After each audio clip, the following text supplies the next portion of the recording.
So this is going to be day 2 of the slot 2 questions. Here, for any natural number m, n and k such that k divides both m plus 2n as well as 3m plus 4n. So k must be a common divisor of. Okay, first we know that k divides m plus 2n. So it also must divide 3m plus 4n. Now, see, this is 3m. So what I'll do now, let's try to multiply this with 3. See, if k actually divides m plus 2n, it should also divide any multiple of m plus 2n. So 2 into m plus 2n should also be divisible.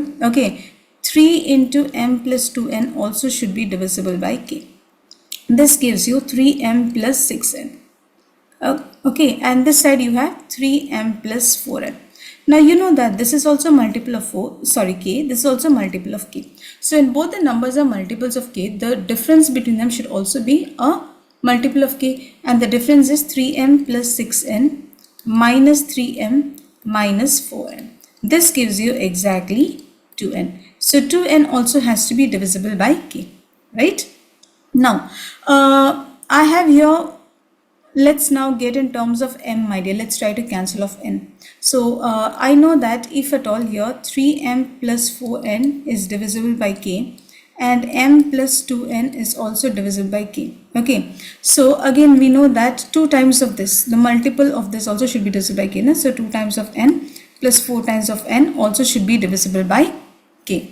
So the difference between 2 multiples of k should also be divisible by k. This ensures 3n minus 4, this is plus 4n minus 2n minus 4n.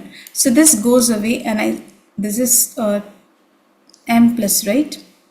Okay, so let me check. So I've done it here, m. So 4n has got cancelled. Okay, so this was 3m, this was 3m, that's what I was checking. So I had copied it wrong. So this is going to be 3m. So 3m minus 2m is going to be m. So we know that m also has to be divisible by k and 2n also has to be divisible by k. So where is 2n and m? I go with option D. This was it.